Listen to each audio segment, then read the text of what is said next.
রাধে রাধে। আজকে করবো হলো সয়াবিন পোলাও। একদম সহজ রেসিপি, বেশিক্ষণ টাইম লাগে না। প্রথমে জিরে তেজপাতা ভেজে নিয়েছি, তারপর দিয়েছিল আদা, কাঁচা লঙ্কা, টমেটোর পেস্ট। টমেটোর পেস্টটা দিয়ে ভালোভাবে মশলাটা কষানো হয়ে গেলে দিয়ে দেবো হলো লবণ আর একটুখানি হলুদ। হলুদ দিয়ে ভালোভাবে নাড়াচাড়া করার পর একটা মশলা দেবো হলো বিরিয়ানি মশলা, জিরের গুঁড়ো, হলুদ গুঁড়ো আর একটুখানি লঙ্কার গুঁড়ো গরম জলে মিশিয়ে দিয়েছি। তারপর মশলাটা কষানোর পরে অল্প একটু দই দিয়ে আগে থেকে সেদ্ধ করে রাখা ভেজে নেওয়া সয়াবিনগুলো ভালোভাবে একটুখানি মশলাটার সাথে কষিয়ে নিয়ে এখানে আমি 500 গ্রাম চাল ব্যবহার করেছি। 500 গ্রাম চালটাকে ভালোভাবে সয়াবিনের সাথে এপিট ওপিট করে ভালোভাবে একটুখানি নাড়াচাড়া করে নিতে হবে, ভাজা ভাজা করে নিতে হবে।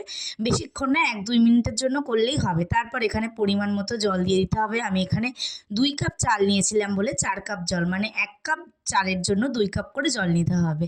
তারপর দিয়ে উপর দিয়ে জলটা দিয়ে আমি কড়াটা দারচিনি আর দিয়েছি হলো চিনি। চিনিটার ভিডিওটা নিতে ভুলে গেছি। চিনি আর দিয়েছি হলো একটুখানি লবণ। লবণ দিয়ে ভালোভাবে একদম ঢাকনা চাপা দিয়ে লো ফ্লেমে 10 মিনিট রেখে দিতে হবে। যখন এরকম হয়ে আসবে, যদি লবণ কম থাকে একটুখানি চেক করে নেবেন। তারপর এই টাইমেই লবণটা দিয়ে ভালোভাবে একটুখানি নাড়াচাড়া করে নিয়ে আবার কিছুক্ষণের জন্য 5 মিনিটের জন্য লো ফ্লেমে রেখে যাবেন। একটুখানি নিচ দিয়ে লেগে যাবেন, ভয় পাওয়ার কোনো ব্যাপার না, কারণ কড়াইতে তো একটু লেগে যাওয়ার সম্ভাবনা বেশিই থাকে। তারপর হয়ে গেলে একটু নামানোর আগে ঘি আর গরম মশলা দিয়ে নামিয়ে নিলেই রেডি আমাদের গরম গরম